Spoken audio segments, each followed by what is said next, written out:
سلام به کانال آرت خوش اومده. امروز آموزش این کیف کلاج قشنگ رو. برای درست کردن این کیف کلاج احتیاج داریم به قاب کیف که من از این مدل قاب استفاده کردم که همراه کنیم دوستی که عرضه میشه. احتیاج داریم به پارچه رویه که من از مخمل سوزندوزی استفاده کردم که بستگی به سلیقتون میتونید مدل‌های مختلفی برش بزنید. من الان این مدل رو برش زدم که نتیجه کار شده این و یه حالت دیگه برش زدم این شکلی شده و یه مدل هم برش زدم که هنوز آمادش نکردم به این صورت که یه مقدارش مخمل ساده است یه مقدارش کار شده. پارچه برای آستر کیف و تبله کیف میخوان. به این قسمت های بغل کیف تبله میگن. برای این قسمت احتیاج به چسب داریم یا اگه بخوایم به صورت تک درست کنید این مقدار کافیه، ولی اگه بخواید تعداد زیاد درست کنید بهتره که از این قوطی ها بگیرید و داخل این جا چسبی ریخته بشه و استفاده بشه. از چسب آهن برای کارمون استفاده میکنیم که مارک من استفاده کردم مارک سینا هستش. من این قوطی چسب رو پر کردم. اگه دیدین یه مقدار درش موقعی که خالی شده میخوایم باز کنید بد باز میشه، حتما زیر آب گرم بگیرید به راحتی باز میشه. وقتی پر کردیم محکم ببندین و این قسمت بالاش هم با یه تیکه پلاستیک بپوشونید که چسبتون خشک نشه. در مورد قوطی چسبم وقتی داخل ریختن داخل اون جا چسبی هستی یه مقدار چسب این قسمت ها ریخته میشه. حتما سعی کنید این قسمت رو خالی از چسب کنید، یعنی تا میتونید این قسمت هایی که چسب داره رو به داخل قوطی هدایت کنید، بخاطر اینکه اگه زیاد اینجا چسب بمونه این در به قوطی میچسبه، دفعه دیگه که میخواید در باز کنید بد باز میشه. احتیاج به زنجیرم داریم که من برای اینکه به این صورت آماده کردم به صورت دوتایی که اگه دوست داشتم میدم به زنجیر برندم تبدیل کنم. برای این مدل زنجیر احتیاج که زنجیر بخریم و از این مدبرهای کوچیک است خریداری کنیم. به این شکل هستش مدبرها. احتیاج به این حلقه های گرد کوچیک برای بست کردن زنجیر به مدبرها. زنجیر کار سلیقه‌ای هستش، میتونید از بیرون آماده بخرید که این زنجیرها به صورت آماده عرضه میشه به این شکل یا به این شکل. میتونید از زنجیر مرواریدی استفاده کنید. زنجیر زیرینی کیفیت آنچنانی نداره آماده هاش، و یا میتونید خودتون زنجیر مرواریدی درست کنید که من اینو برای کیف سفید درست کردم. اگه برای این کیف بخواید باید از مرواریدهای مشکی یا طلایی استفاده کنید که من وسط این مروارید از رینگ استفاده کردم برای قشنگی کار. رینگ هم به این صورت عرضه میشه اگه عمده بخواید بخرید.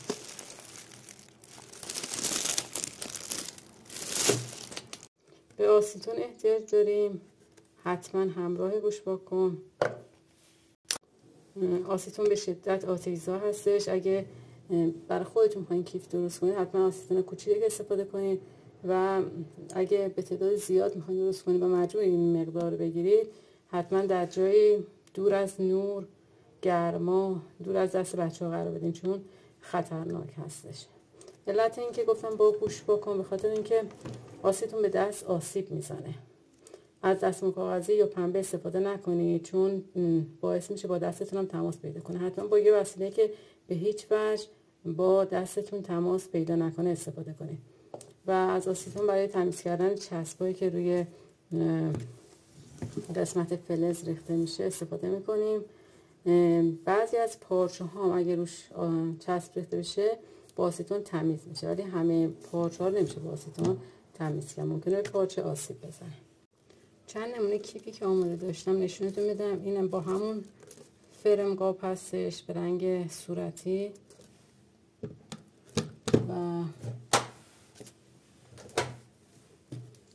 این رنگ مشیه، اینا پارچه‌هاش پارچه‌های سنگ پاش بهش میگن. این با قاب انگشتی بهش میگن که سفید رنگه. داخلش هم به سلیقه خودتون باید انتخاب کنید. مثلا این توسی من انتخاب کردم، رنگ صورتی رنگ سرشکی. الان یه قاب دیگه است، قاب گل. همه اینها قابای پلاستیکیشون یک شکله، یعنی به یک اندازه هستش، همه مستطیلی هستش و به یک اندازه. این مدل که این مدل زیاد توصیه نمی‌کنم، این قسمت شکنندگی داره. و این هم یه نمونه دیگه است که این قاب پلاستیکیش توپل‌تره. این نگاه کنید، از این قاب زنجیر سر خودم هست، خیلی فضای بیشتری ایجاد کرده، بخاطر اینکه قاب پلاستیکیش توپله و این قاب ها برای مخمل ها خیلی چیزای خوبی هستن، ایدئالن. زنجیرم که سر خودش هستش و دیگه احتیاج نیست زنجیرم براش آماده کنم. تو این آموزش من بیشتر هدفم اینه که نکات لازم رو بگم و فقط هدفم این نیست که بگم پارچه رو به قاب بچسبونیم و تبله رو آماده کنیم و قاب رو جا بزنیم. بیشتر نکاتی که باید رعایت کنید تا کارتون راحت‌تر انجام بشه، تصمیم دارم اون نکات رو بگم. لطفاً لایک و کامنت یادتون نره. اولین کاری که باید انجام بدیم، باید قابمون رو آماده کنیم. این قاب پلاستیکی ماه. بعضی از این قسمت‌های قاب، مثلا این بالا رو اگه شاید توی ویدیو مشخص نشه، یه حالت برآمدگی داره، 3 تا نقطه برآمده داره. این قسمت داخلم دایره‌ای هستش که این مقدار برآمده است. این برآمدگی رو ما باید از بین ببریم و همچنین گوشه ها رو یه مقدار نازک‌تر کنیم، چون حجم پارچه‌ای که گوشه اضافه میشه بیشتر بقیه قسمت هست و نازک کنیم که موقع جا زدن توی قسمت فلزی با مشکل برخورد نکنیم. من از این چاقو استفاده میکنم و قسمت هایی که برآمده هستش با استفاده از این صاف میکنم. قسمت های داخلی هم همینجور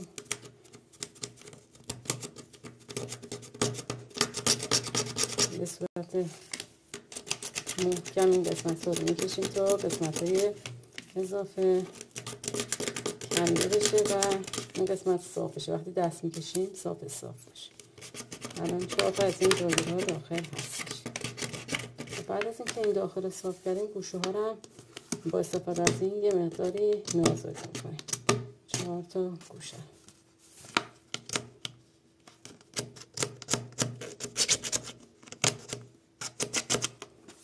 خب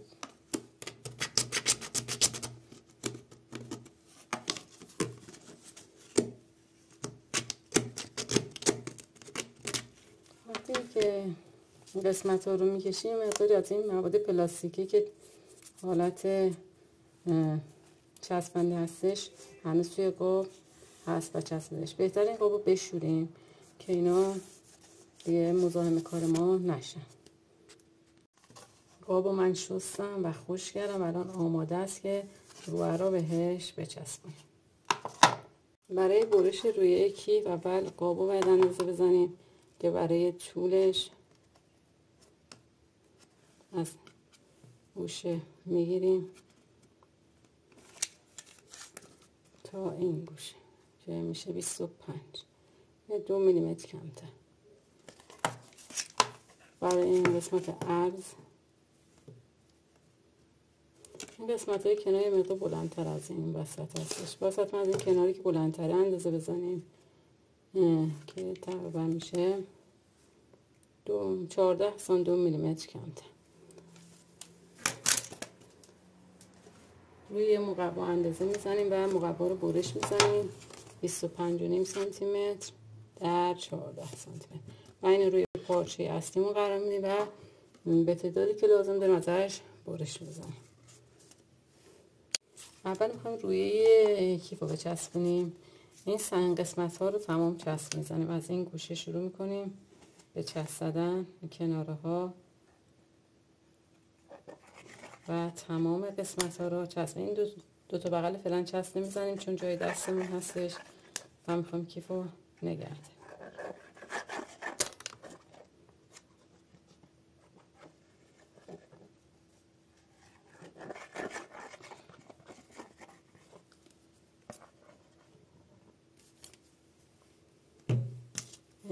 با یه تلقی میتونیم این چسبا رو پخش کنیم.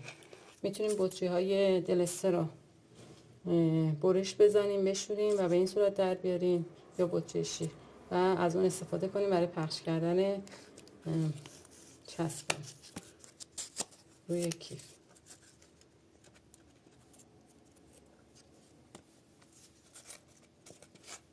و تمام قسمت ها رو چسب رو پخش میکنیم.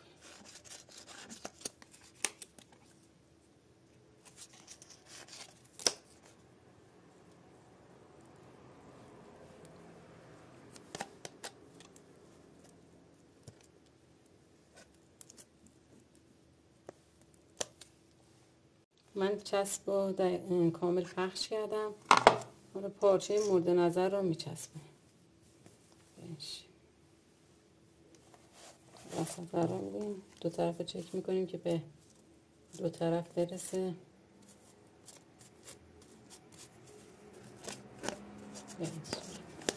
و چون پارچه هستش، یه مقدار کش میدن نازک هستش، خیلی راحت چسبیده میشه. چند ثانیه هم بیشتر چسب رو استراحت ندادم چون لازم نبود.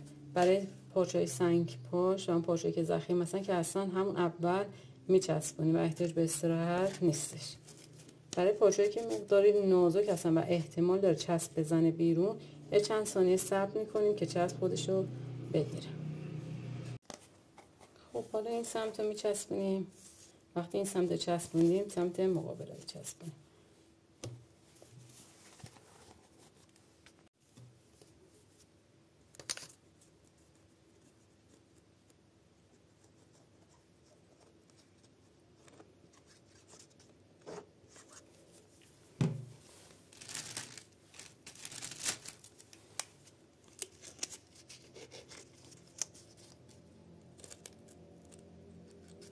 سعی میکنیم قسمت داخل هم چسب بزنیم، همه جا چسب به این صورت. سریع چسب خودشون میگیره و بعد چند ثانیه ما مخمل رو میچسبونیم. فقط دقت کنید گوشه ها رو باید کامل بکشید که کامل بچسبه. این صورت چینه هم نخوره. کار با این مخمل خیلی راحته، خیلی بهتر از کار با پارچه های زخیم هستش، چون راحت این قسمت ها کشیده میشه و فرم میگیره. اون سمت هم به همین ترتیب میچسبونم. کار منو میبینید که حالتی هستش که چسب رو خودش نشون میده. بهتر از همچین سطحی استفاده کنید مشخص باشه و ببینید که حتما چسب روی زمینه کار هست یا نه، که این کار که میخواین انجام بدین یه بار روی رو نزد و روش چسبی بشه و صبر کنید چسبی اگر ریخته خوش بشه و با آستون تمیزش کنید. یه نایلون همین پلاستیک همیشه حتما دم دستتون باشه که این چیزایی که استفاده میکنید برای پخش کردن چسب این کلخا رو روش قرار بده. برای کناره های کار بخاطر اینکه مطمئن بشیم صاف میچسبه و چی نمیخوره، این قسمت رو میکشیم و با یه گیره ها وصلش میکنیم که مطمئن بشیم این قسمت صاف میچسبه. بعد 4 طرف هم کار انجام بدیم. چسب میزنیم مجددا و این قسمت ها رو میکشیم. پارچه اضافه رو به طور کامل مماس با قاب برش میزنیم و اضافه رو میچینیم.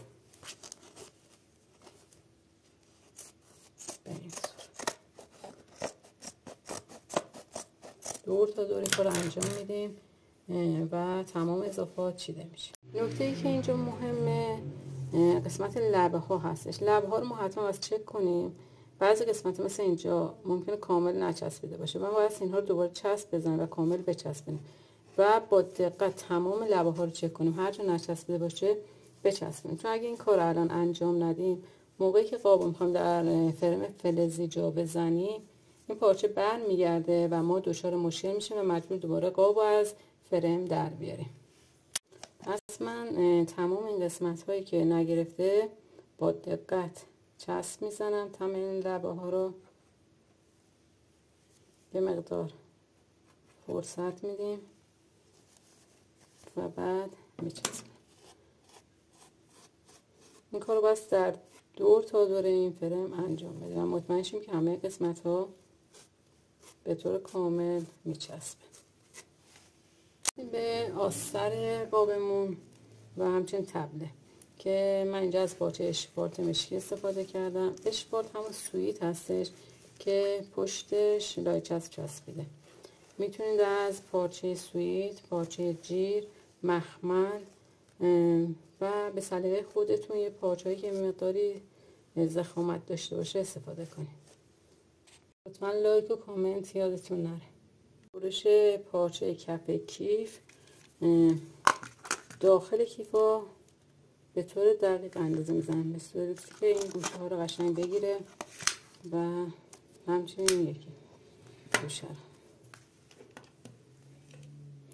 تقریبا میشه 24 و نیم، یه 3 میلیمتر کمتر، 24 و نیم 3 میلیمتر کمتر. این سمت هم اندازه میزنیم، این سمت از گوشه اندازه میزنیم بخاطر یه قسمت بزرگتر هستش.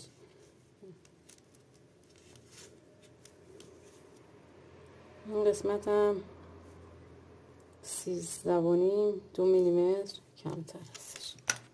به این شکل من الگوشو کشیدم 24 و نیم در 13 و این الگو رو روی پارچه قرار میدیم و پارچه رو برش میزنیم. من این دو قسمت رو برش زدم و آماده کردم. خب من باید الگو رو به همچین الگویی تبدیل کنم بخاطر اینکه پارچه من یه مقداری ضخیم هستش و اگه بخوام بدون برش اینو داخل بندازم یه مقدار این گوشه ها ضخیم میشه و چین میخوره. البته میشه همچین کاری هم کرد با چین دادن اینا این گوشه رو داخل قاب انداخت و چسبید به این صورت. کشی هم مثل کشی، ولی بهتره که ما گوشه ها رو به این صورت در بیاریم و برش بزنیم. برای حالا من باید این قسمت رو از لبه تا این قسمتی که شیب داره ایجاد میشه این ته از این بالا اندازه بزنیم. تقریبا 1.6 ما روی این الگومون از 4 طرف اندازه میزنیم روی این خط، یعنی اینجا میذاریم 1.6 و از هر طرف 1.6 درست زده باشه 1.6 اینجا. بعد از این قسمت بالا هم نیم سانت علامت میزنیم به این صورت و بشه این به این شکل، به شکل هلال مانند. ما باید این نقطه رو به این نقطه هلال بیرون این حالت 4 قسمت رو به این حالت با هلال و هم وصل. این تیکه هایی که هاشور میزنم برده میشه و دور انداخته میشه.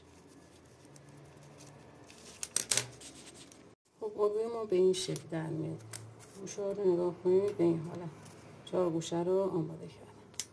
حالا پارچه آستر رو مطابق با این الگویی که به دست آوردیم کنارش رو برش میزنیم. اگه پارچه مشکی باشه بهتر از خودکار حرارتی سفید استفاده کنیم، بیشتر معلومه که من پیدا نکردم الان. با همین ماژیک من کناراش رو علامت بزنم مشخص میشه. مشخصه 4 طرف رو به این صورت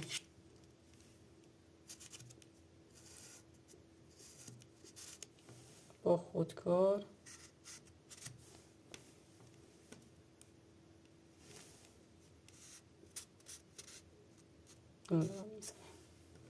یه مقدار می‌بینیم پارچه اضافه است، بس از دو طرف به یک اندازه اضافه باشه. تقارن یعنی بس حتما برقرار باشه. حالا من اینا رو علامت زدم در میارم. حالا پارچه‌ای که برش زدیم داخل قاب میندازیم تا چک کنیم که برش موقعی هستش. می‌بینید که قشنگ گوشه ها کیپ میشه و مشکلی نداره. پس میتونیم چسب بزنیم. کل قابو چسب میزنیم کناره ها و تمام قسمت ها رو. حتما گوشه ها رو باید چسب بزنیم. به این شکل از یک طرف شروع میکنیم کشیدن به سمت دیگه تا این گوشه هم کاملا با چسب آغشته بشه.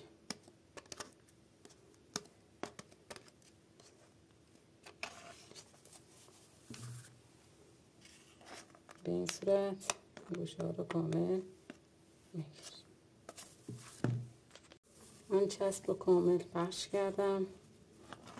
چک میکنم جایی چسب جمع نشده باشه و همه قسمت ها هم چسب باشه. یه چند لحظه بهش فرصت خورد یعنی گذشت و چسب طبعا در حال جامد شدن و از حالت مایع دارن خارج میشن. الان باید آستر رو بچسبیم. از یه گوشه آستر رو قرار میدیم، فیکسش میکنیم کنارو و بقیه قسمت ها رو میچسبیم. گوشه ها رو قشنگ دست میکشیم که کاملا بچسبن همه گوشه ها. کف هم همینجور.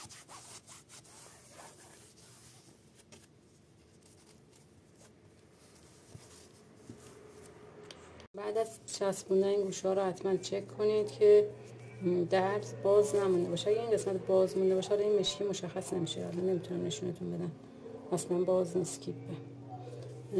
اگه باز مونده باشه یعنی درست نچسبونید. یه مقدار جابجا بس بکنید پارچه رو.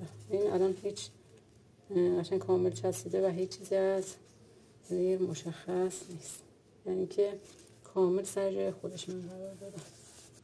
اضافه های آستر رو قیچی میکنیم. قسمت رو کاملا از ته میگیریم دور تا دور.